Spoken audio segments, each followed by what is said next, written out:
Is Disney at spring break worth it? Let's discuss.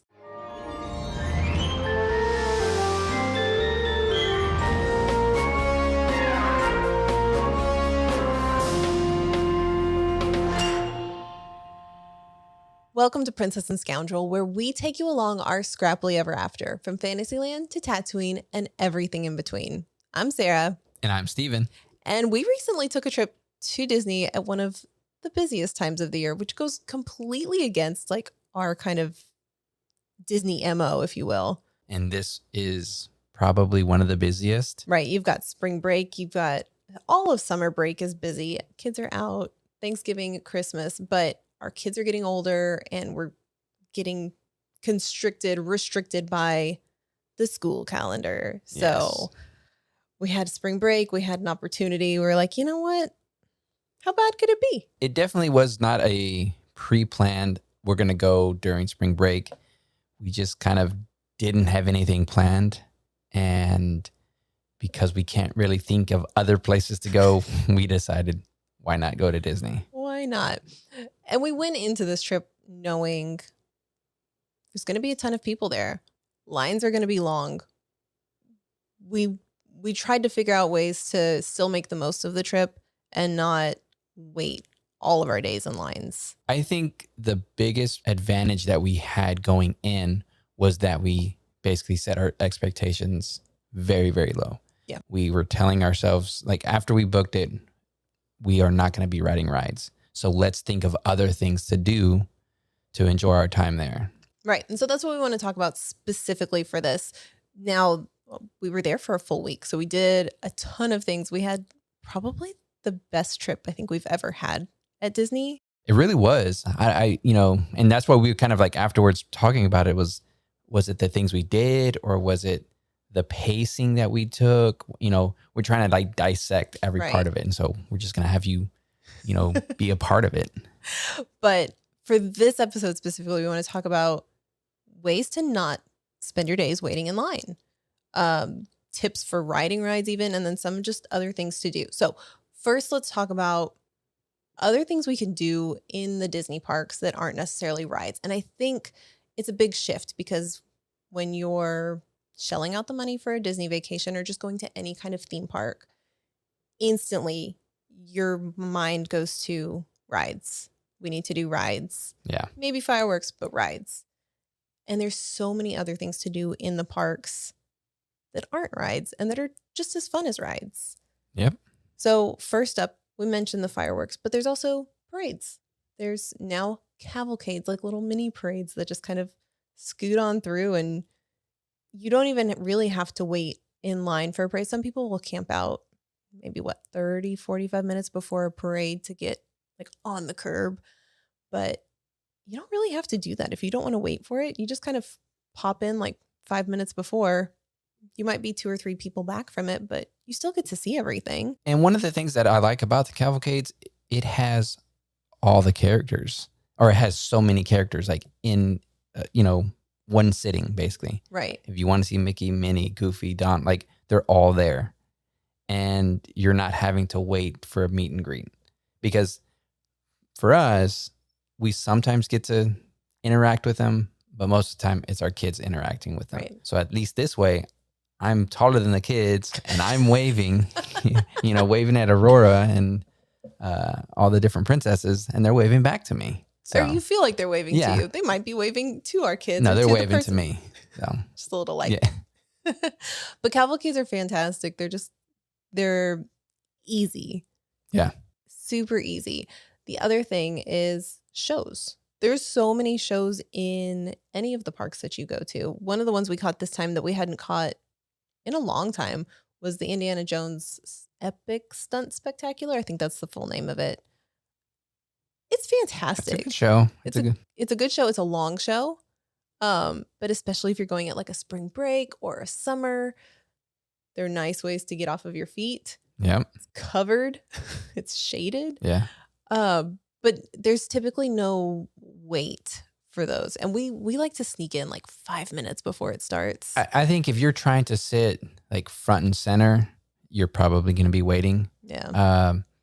But yeah, like you said, we kind of wait till the end. we find our little spot and, typically have have popcorn. We're watching the show and just having like a nice time, relax. That's that moment to sit down. But there's a bunch of those, especially like Hollywood Studios. That's what I'm thinking offhand, because we also went to the Frozen sing along. Right. And that's like a cute one. Our daughter loves that, watching the snow fall down, fall down.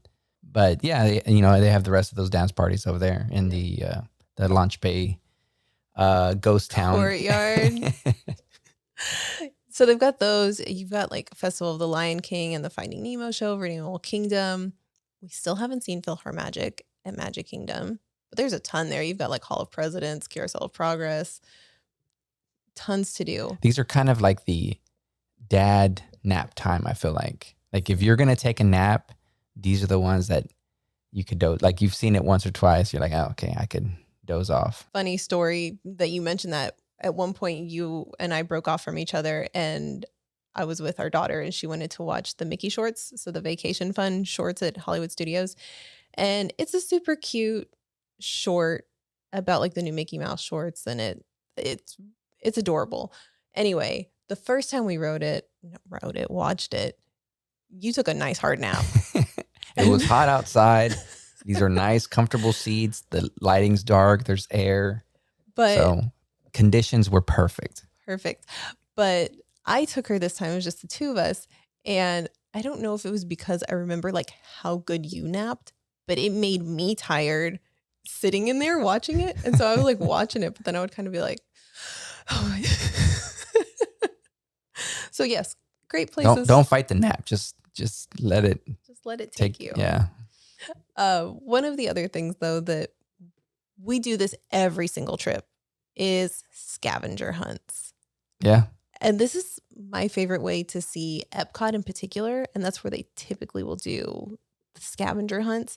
It's typically around the World Showcase, and so you buy like a literal map with some stickers on it, and depending on what season it is, what festival's going on, they'll have different ones going. But you basically work your way around the World Showcase and sometimes into the front of Epcot, and you have to look for something in particular. Could be an Easter egg, could be figment in a work of art. What were some of the other things we were looking at this time? There was plants or flowers and stuff. That's right, for Flower and Garden.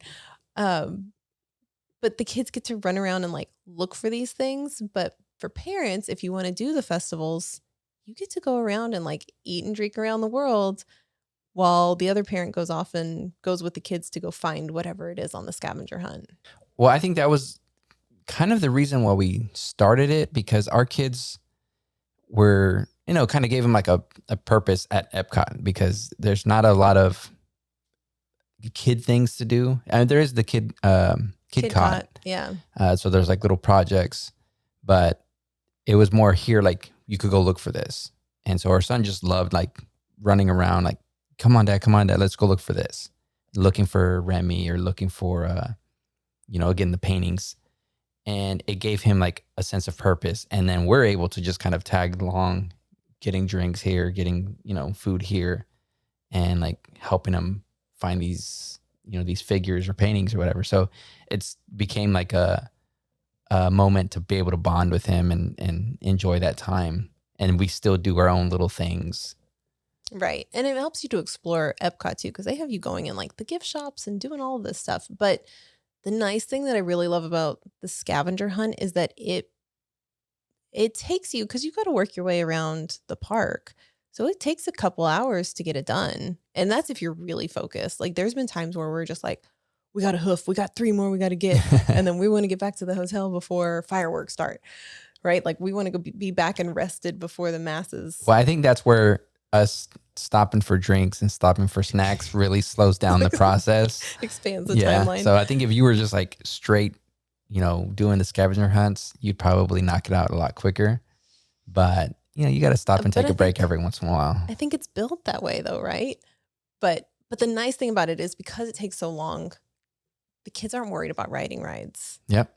And so we hardly ride rides when we're in Epcot, just because of the fact that we have a mission. We have something to do, and doing that makes our Epcot days so much easier. Yeah. And then also, by happenstance, we've been making a trip to the playground a lot because of the last couple of times we've gone, we've ridden Cosmic Rewind. Our daughter's not tall enough, so we do the rider swap. Yep. And she almost knows as soon as we get to that area, she wants to go to the playground. So she has like her moment, and again, it's a nice place to sit. So, when you guys go, you ride the ride, and I get to sit, and she gets to play in the playground.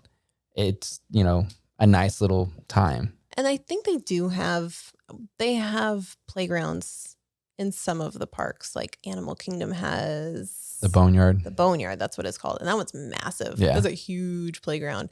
The one in Epcot's like nice and little. It's more for like toddlers. Yeah, that one looks more, it's like a normal playground park. Those are really great ways to kill time too, especially if you do have to do rider swap like we do. It's like, okay, go run around and safely like burn off your energy instead of, our kids like to run around, but there were so many people in the parks this last time that would be like, okay, you can run, but don't run too far. Yeah. Don't bump into other people. So this is a nice, safe way to burn off that energy. Yeah. Let's move now into things to do outside of the parks, because if you are going for a long trip, maybe you're going for spring break and you don't buy park tickets for all of the days that you're there, there's plenty to do on Disney property that doesn't require a park ticket.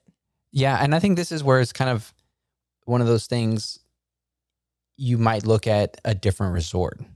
Because typically we would stay at, Pop or the very, what are they called? The value resorts. Yeah. Because we tend to be at the park most of the day. And we're not going to spend any time at the resorts. Like it's not, but I think times that you're not going to be focused on the park and doing things at the park, maybe that's when you take the chance and start looking at what the resort has to offer. Right. Yeah. So, you're probably going to want to, if you're going to do pool days, you're going to want to bump up to at least a moderate resort, because that's when you start getting water slides. You start getting better themed pools. If you're looking for just like a pool. Doesn't mean that they're not going to be full of people as well, but at least you have other options than in the parks when it's crowded. Right. So pool, great option. We don't really do the pool too much. I think we've done it like once or twice. Yeah. But it is that. But every resort has activities planned as well. And they're timed activities, but typically most of them will have movies on the lawn. And so they bring out this big like blow up projector and you can sit out there and watch a movie. And I think they typically have like a bar cart too. So you can just go the parents go get drinks and then the kids watch a movie. But then each of them will also have things that are specific to that resort. So at Pop Century, you can like tie-dye a t-shirt. And I think when we stayed at Coronado Springs, we painted little like spirit animals, little alebrijes. And they're extra cost, those types of activities. But there's really fun stuff to do that you don't need to, like, they're typically in the evenings. Yeah. So you just like. Well, and again, I think thinking about the children, that's where the focus is, right? Sometimes the kids are tired and they're not going to be able to make it to fireworks. And again, we've already set those expectations that we may not do these things. So we're not, saying, oh, I need to do it. That's not the focus. You're like, okay, we're going to have just a good time. So sometimes they get tired and we have like other options, and we're at the resort. If they want to go eat, they want to go do, paint these alebrijes or play ping pong. Play ping pong. Our son loves. Yeah, he loves playing the ping pong. At the ping pong table. But again, it's just like other things to do that they're still enjoying themselves, and because we hadn't put that pressure on us, like we were still enjoying our time. Right. So resorts have tons of stuff to do, and you don't have to stay for the pools. Yes, you do need to stay at your resort, but for these other activities, if you just happen to go visit these other hotels, you can go watch movies on other lawns. Like we happened upon, and these are Disney movies, it's just like but they're old, Mermaid, they're older movies, but they're just like the classics, right? You could just sit down, they have some chairs, some on the grass or whatever. And it's just like a relaxing time. Yeah. But like we went to the Polynesian for dinner one night, and our table wasn't ready yet, and they had the projector out there. But what's that dance game? Just Dance. Yeah, imagine that. And they had cast members up there doing the dances, and then they had little kids like following along. There's cool stuff to do all over the resorts. Yeah. So definitely utilize that, because it's something, if you're spending all day in the parks, you'd have no idea. Yeah. No idea. But if you want to get away from the resorts, Disney Springs. It's amazing. Disney Springs, it can be super crowded. I think that would be a recommendation, like during a weekday. Yes. And be very selective on that, because that's open to the public, and that I think tends to be the hangout of locals, kind of like the nightlife. Yep. So if you're going on a Friday night, Saturday night, it's going to be busy on top of the travelers. Right. And especially like if it's, holiday weekend or holiday week. Right. But there's tons of stuff to do at Disney Springs. So it's mostly food and shopping. It's kind of like a huge Disney themed outdoor mall, but there's like a specific Star Wars store there called the Trading Post, and they sell legacy lightsabers there now. Yeah. They sell a ton of merch there. So if you're not getting into the parks to Hollywood Studios, that's an option. Yeah. World of Disney, which is just the big gift shop. Yeah, that's kind of like the big gift shop of, I think, Disney, because it's going to have stuff from each of the parks all in that one place. Yeah, but that's also where all the people are going to be. So we experienced that. We only went to Disney Springs once on this last trip, and we walked into World of Disney, and I was like, we have to get out of here. We didn't find the thing we were looking for. Like, let's just keep going. Yeah. But the one thing that we've been doing and we've been making stops at is the chicken guy. You're gonna bring the guy into yeah, this? because again, we've learned that we love just some fried chicken on vacation. We love it. And it's so good. It's just like a nice, it's like a level up of a chicken tender. He does, like, they do sauces, do chicken sandwiches. But it's literally just chicken tenders, but you can get it on a sandwich. But here's the thing. It's a slow build, because the first time we went, I think I didn't eat that much. Like, I wasn't that hungry. And so I had a couple, and you were like, this is amazing. And I was like, it's all right. And then the second time we went, I was like, oh man, this is pretty good. And then this last time we went, I was like, yeah, I'm hooked now. Like, I found my sauces that I like.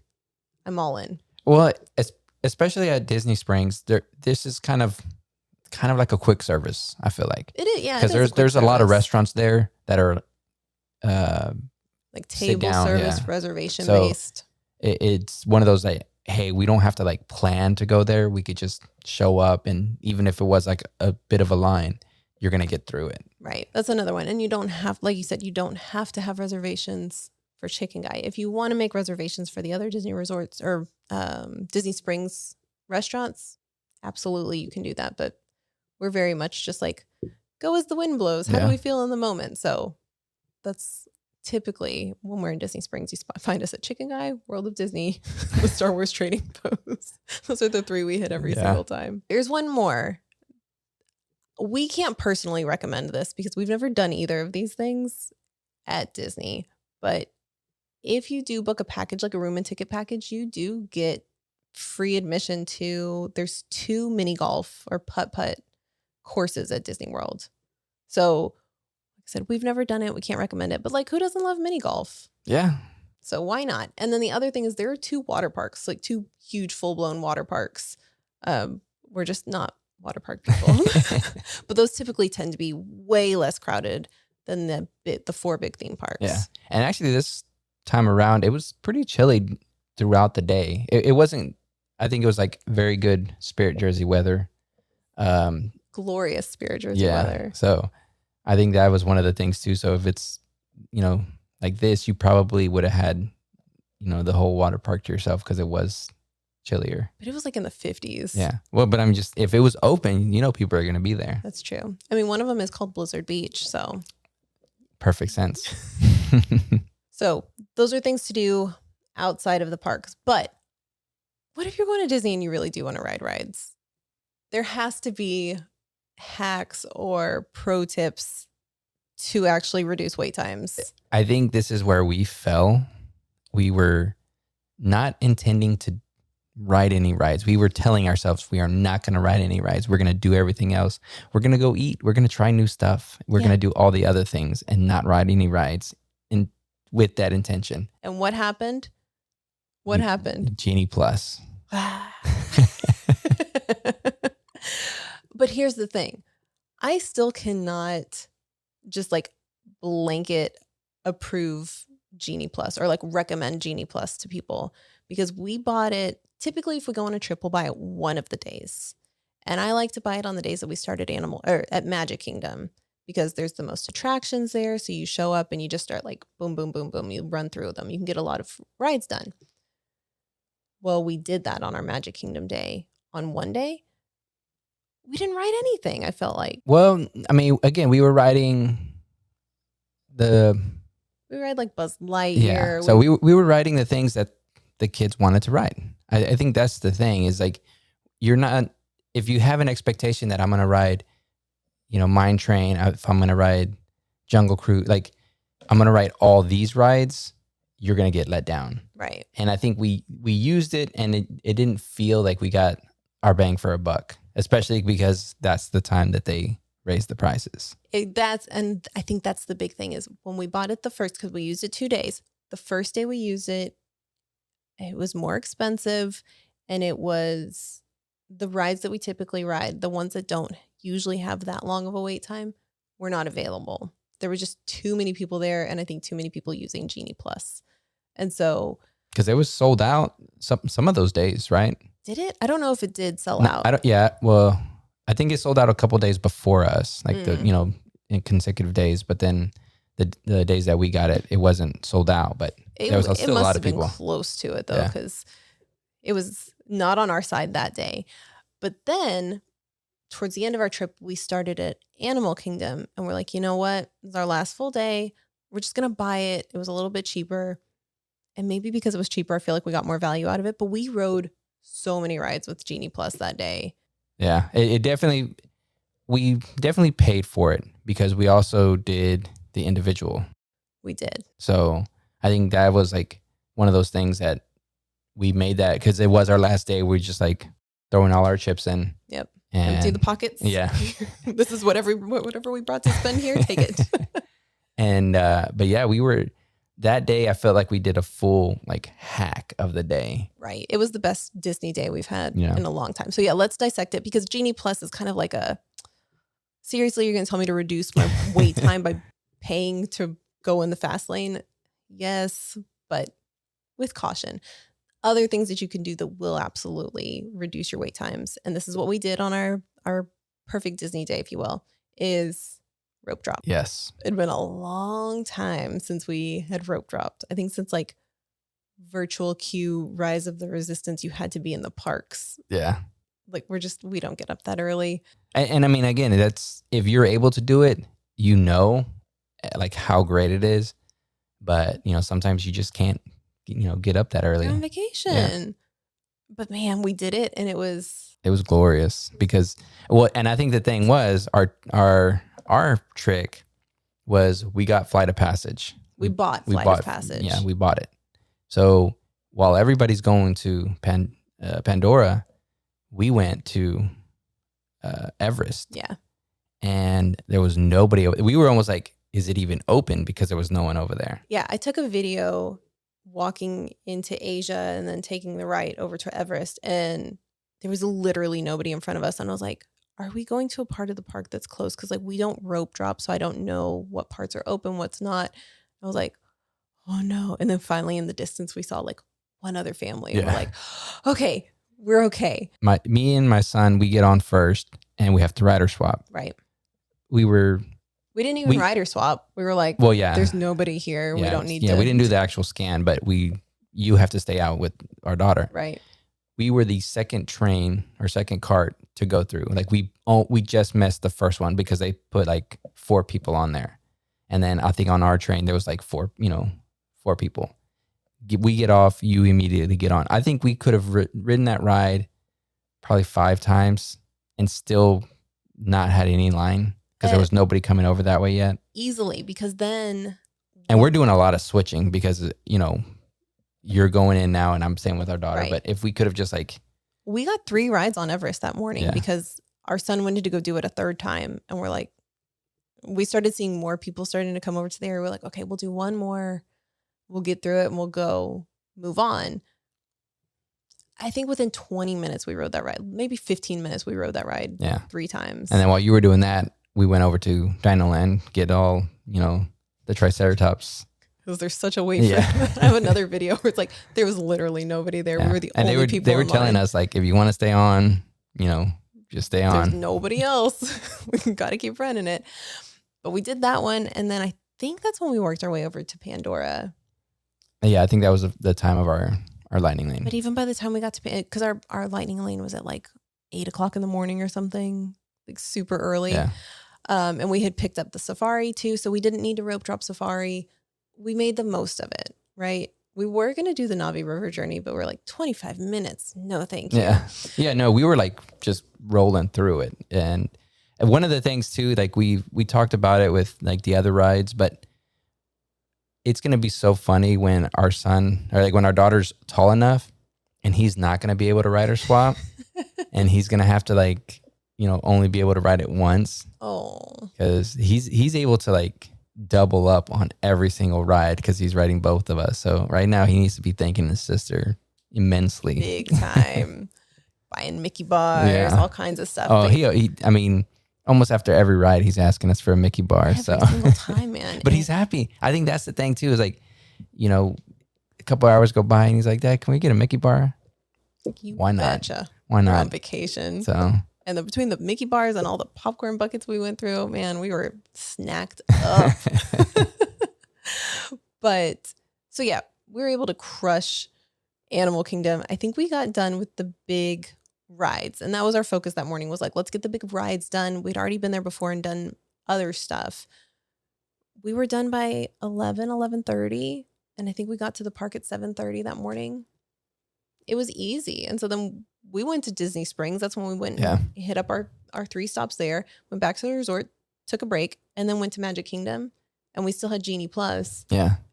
And then we were able to get because it was that 2 hour lag time. Mm-hmm. So you were able to get another.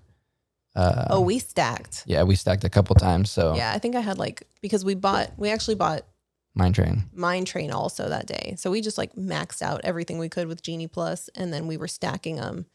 And so we were really able to just roll from ride to ride, and we were able to do it in a strategic way so that we went around the park and we weren't pinging back and forth across the park. So it was a great day. Now, the one thing that we didn't do that night, and I don't remember the time that we went back to the resort that night, but the other way that you can minimize your wait times is waiting until an hour before park close.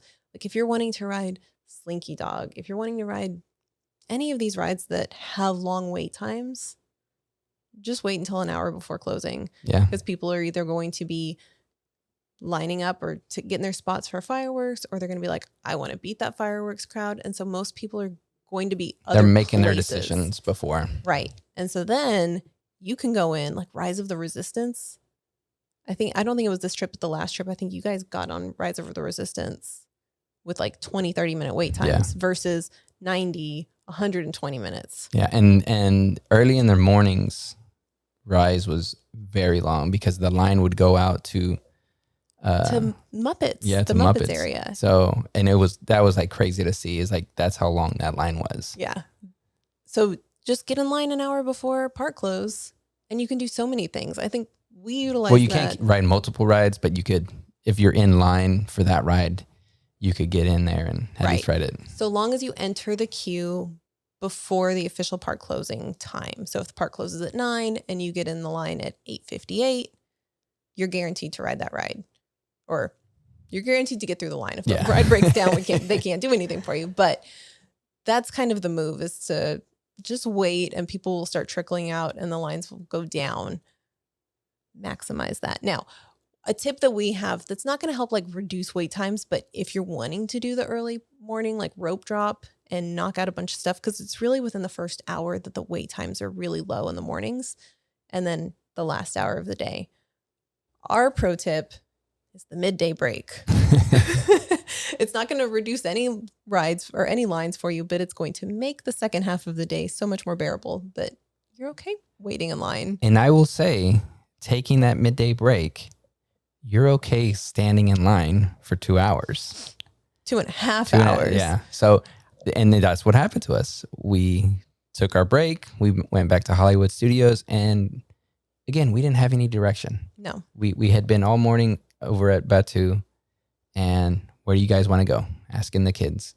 They want to go to Woody Park. Yep. So we're just hanging out. Daughter wants to ride Slinky. First time. Are you sure?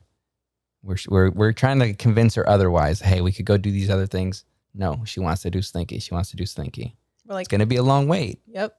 I want to do Slinky. Okay. I'm thinking that they're going to break. I'm thinking our son, our daughter, they're going to 30 minutes in, still nothing. An hour in, nothing. Hour and a half. Okay. So now we're here, right? We're stuck.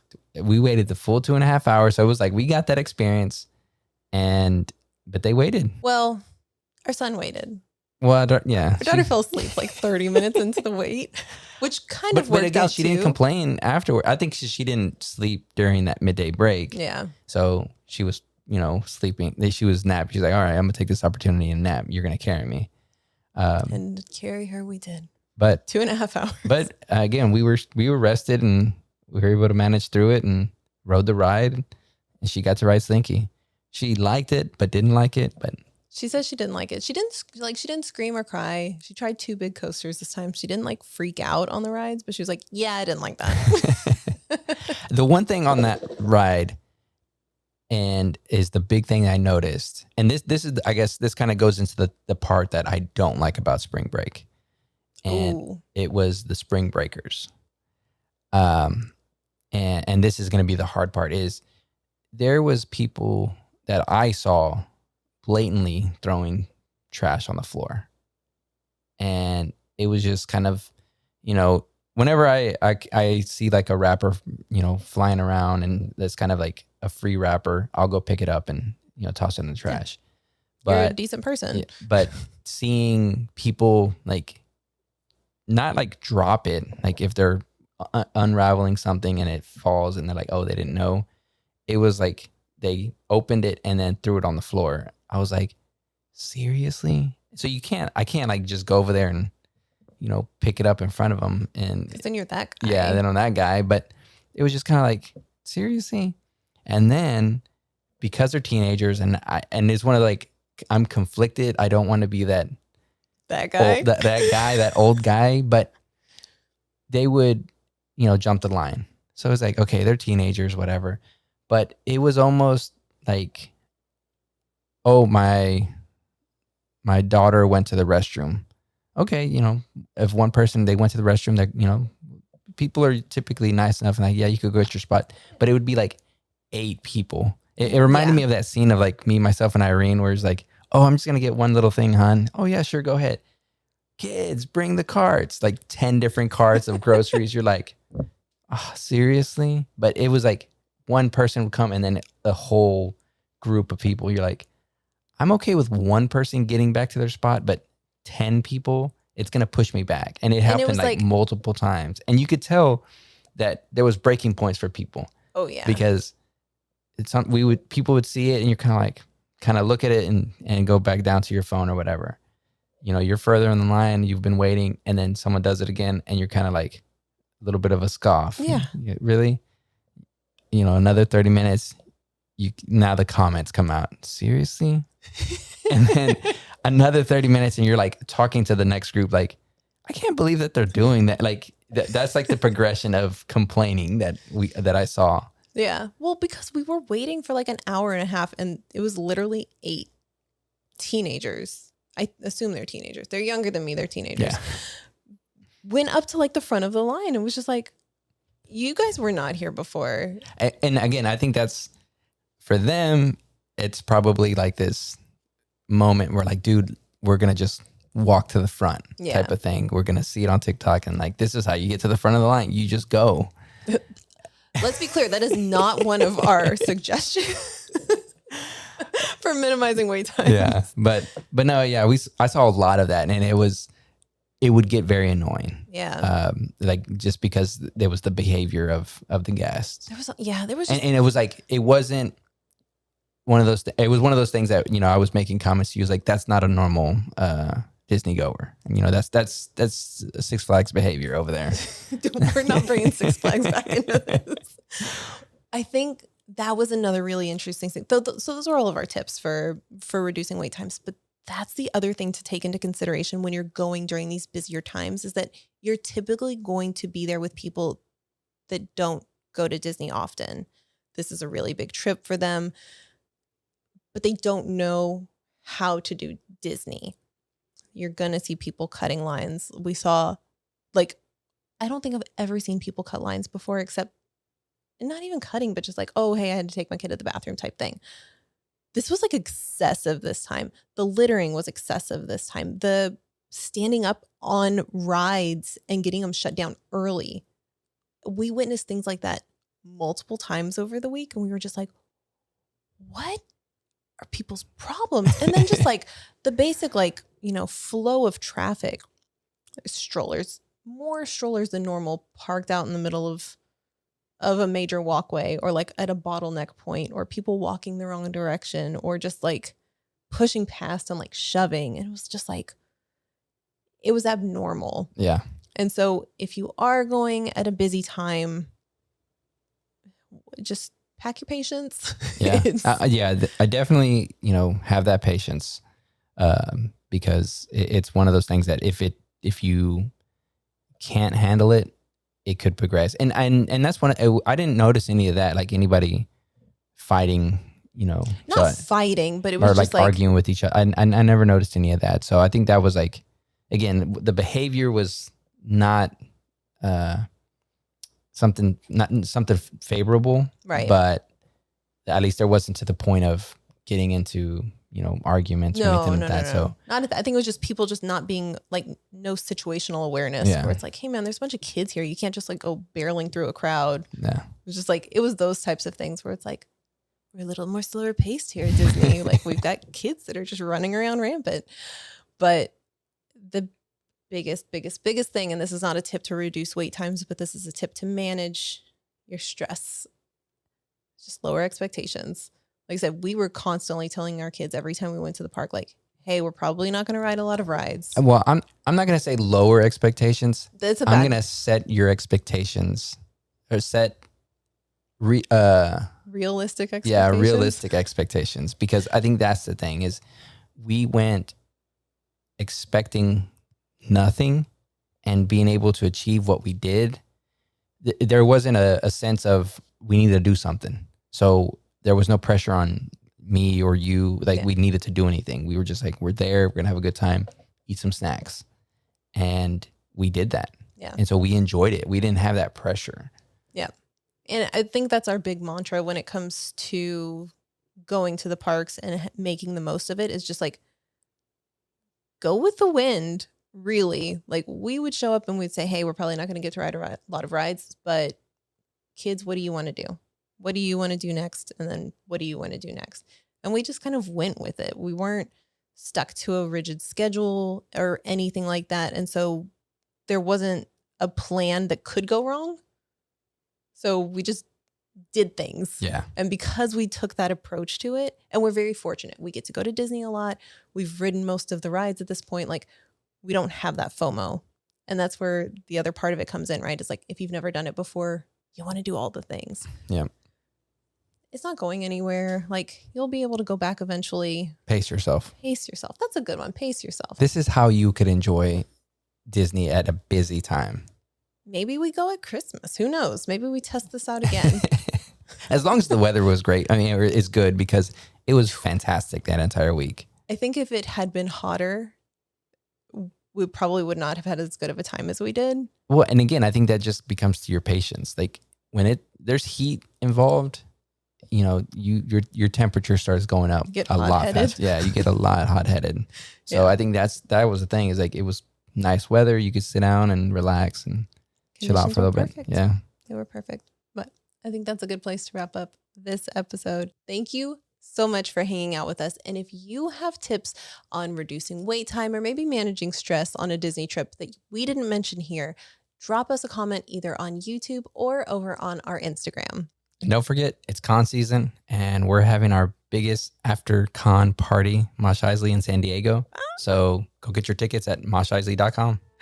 Until next time.